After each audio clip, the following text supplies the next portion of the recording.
Assalamualaikum warahmatullahi wabarakatuh. Kami dari kelompok 7 yang beranggotakan Wulan Sekarningsih, Otari Nur Islami, dan saya sendiri Sulistiana Ningsih akan mempresentasikan terkait dengan laporan keuangan sektor publik.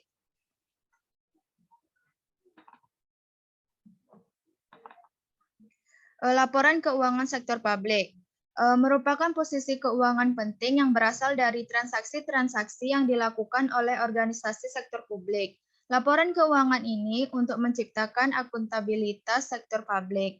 Tuntutan yang besar terhadap akuntabilitas publik berimplikasi pada manajemen publik untuk memberi informasi kepada publik. Salah satunya adalah informasi akuntansi yang berupa laporan keuangan dari suatu entitas yang berguna bagi sejumlah besar pemakai dalam membuat dan mengevaluasi keputusan mengenai alokasi sumber daya yang dibutuhkan oleh suatu entitas dalam aktivitasnya untuk mencapai tujuan. Selanjutnya yaitu tujuan dan fungsi laporan keuangan sektor publik. Yang pertama yaitu kepatuhan dan pengelolaan atau compliance and stewardship, di mana laporan keuangan digunakan untuk memberikan jaminan kepada pengguna laporan keuangan dan pihak otoritas penguasa bahwa pengelolaan sumber daya telah dilakukan sesuai dengan ketentuan hukum dan peraturan lain yang telah ditetapkan. Yang kedua adalah akuntabilitas dan pelaporan retrospektif atau accountability and retrospective reporting. Laporan keuangan digunakan sebagai bentuk pertanggungjawaban kepada publik untuk memonitor kinerja dan mengevaluasi manajemen, memberikan dasar untuk mengamati tren antar kurun waktu, pencapaian atas tujuan yang telah ditetapkan, dan membandingkannya dengan kinerja organisasi lain yang sejenis jika ada, serta memungkinkan pihak luar untuk memperoleh informasi biaya atas barang dan jasa yang diterima dan untuk menilai efisiensi dan efektivitas penggunaan sumber daya organisasi. Yang ketiga yaitu perencanaan dan informasi otorisasi atau planning and authorization information. Laporan keuangan berfungsi untuk memberikan dana perencanaan kebijakan dan aktivitas di masa yang akan datang dan untuk memberikan informasi pendukung mengenai otorisasi penggunaan dana. Yang keempat adalah kelangsungan organisasi atau viability. Laporan keuangan berfungsi untuk membantu pembaca dalam menentukan apakah suatu organisasi atau unit kerja dapat meneruskan menyediakan barang dan jasa di masa yang akan datang.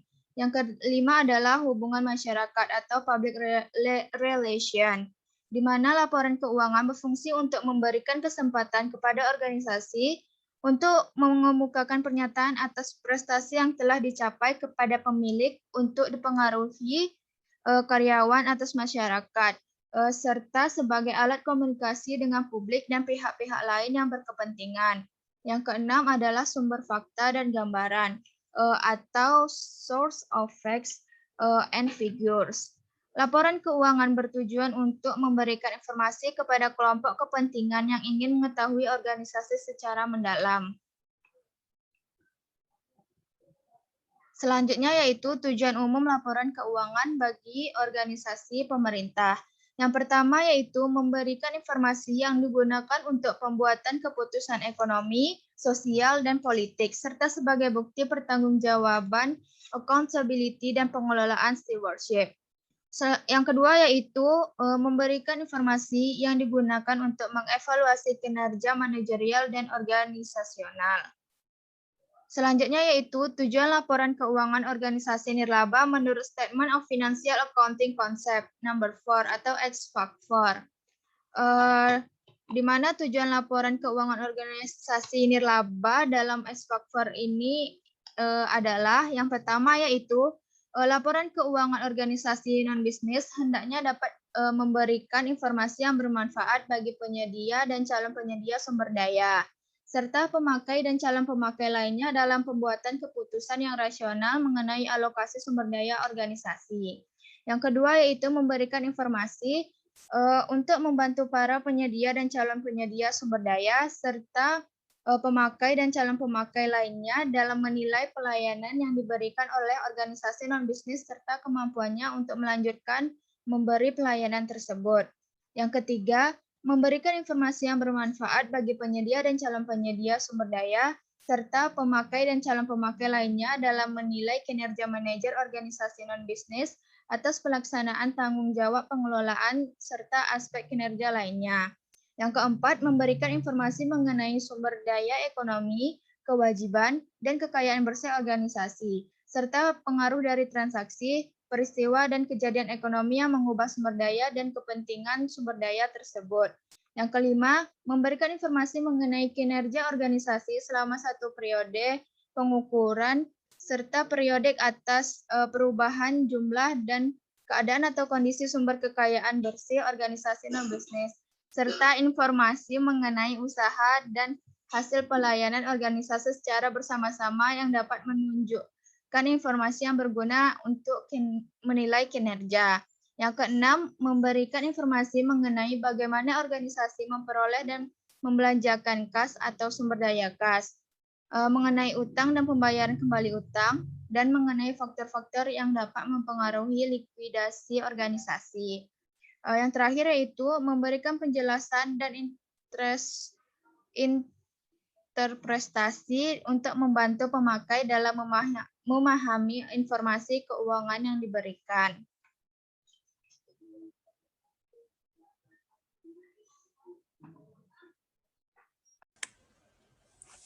Selanjutnya yaitu pemakai laporan keuangan sektor publik dan kepentingannya. Trebin et al. Mengidentifikasikan terdapat 10 kelompok pemakai laporan keuangan. Yang pertama yaitu pembayar pajak atau taxpayer. Yang kedua yaitu pemberi dana bantuan atau grantors. Yang ketiga yaitu investor. Yang keempat, pengguna jasa atau fee paying service recipient. Yang kelima yaitu karyawan atau pegawai. Yang keenam, pemasok atau vendor. Yang ketujuh, Dewan Legislatif. Yang kedelapan, manajemen. Yang kesembilan, pemilih atau voters. Yang kesepuluh yaitu badan pengawas. Selanjutnya yaitu perbedaan laporan keuangan sektor publik dan laporan keuangan sektor swasta. Pada laporan keuangan sektor publik, fokusnya terhadap finansial dan politik, sedangkan laporan keuangan sektor swasta fokusnya terhadap finansial. Dan kinerja pada laporan keuangan sektor publik ini dinilai dari aspek finansial dan non-finansial, sedangkan kinerja pada laporan keuangan sektor swasta dinilai dengan finansial saja. Selanjutnya yaitu pertanggungjawaban laporan keuangan sektor publik ini ditujukan kepada parlemen dan masyarakat luas. Sedangkan pertanggungjawaban pada laporan keuangan sektor swasta itu kepada pemegang saham dan kreditur. Selanjutnya yaitu laporan keuangan sektor publik ini berfokus pada bagian organisasi melihat ke masa depan secara detail, sedangkan pada laporan keuangan sektor swasta berfokus pada organisasi secara keseluruhan tidak dapat melihat masa depan secara detail. Selanjutnya yaitu aturan pelaporan pada laporan keuangan sektor publik ditentukan oleh Departemen Keuangan, sedangkan aturan pelaporan pada laporan keuangan sektor swasta ditentukan oleh Undang-Undang Standar Akuntansi, Pasal Modal, dan Praktik Akuntansi. Selanjutnya yaitu laporan keuangan sektor publik ini diperiksa oleh BPK, sedangkan laporan keuangan sektor swasta diperiksa oleh auditor independen. Yang terakhir yaitu dasar pencatatan. Dasar pencatatan pada laporan keuangan sektor publik ini adalah cost accounting, sedangkan dasar pencatatan pada laporan keuangan sektor swasta yaitu actual accounting. Selanjutnya bentuk-bentuk laporan keuangan. Yang pertama, laporan realisasi anggaran. Yang kedua, laporan arus kas. Yang ketiga, neraca. Dan yang terakhir, catatan atas laporan keuangan. Laporan arus kas. Laporan arus kas adalah salah satu bentuk laporan keuangan yang menyajikan informasi kas sehubungan dengan kegiatan operasional, investasi, pembiayaan, dan transaksi non-anggaran yang menggambarkan saldo awal, penerimaan, pengeluaran, dan saldo akhir kas pemerintah pusat atau daerah selama periode tertentu. Yang kedua, laporan realisasi anggaran. Laporan realisasi anggaran adalah laporan yang menyajikan informasi realisasi pendapatan, belanja, transfer, surplus atau defisit, pembiayaan, dan sisa lebih atau kurang pembiayaan anggaran yang masing-masing diperbandingkan dengan anggarannya dalam satu periode. Selanjutnya, neraca. Neraca adalah laporan yang menunjukkan kekayaan atau posisi keuangan organisasi sektor publik yang terdiri dari aktiva, kewajiban, modal yang berasal dari dana pada periode tertentu. Dan yang terakhir, catatan atas laporan keuangan. Catatan atas laporan keuangan bertujuan untuk menginformasikan pengungkapan yang diperlukan atas laporan keuangan, seperti menyajikan informasi mengenai dasar penyusunan laporan keuangan dan kebijakan akuntansi spesifik, mengungkapkan informasi yang tidak disajikan dalam laporan keuangan. Lalu selanjutnya, dampak-dampak laporan keuangan. Laporan keuangan pemerintah yang buruk dapat menimbulkan implikasi negatif, antara lain yang pertama, menurunkan kepercayaan masyarakat kepada pengelola dana publik. Yang kedua, investor akan takut menanamkan modalnya karena laporan keuangan tidak dapat diprediksi yang berakibat meningkatnya risiko investasi. Yang ketiga, para donatur akan mengurangi atau menghentikan bantuannya. Yang keempat, kualitas keputusan menjadi buruk. Yang kelima, laporan keuangan tidak dapat mencerminkan kinerja aktual. Dan yang terakhir, laporan keuangan tidak dapat diaudit.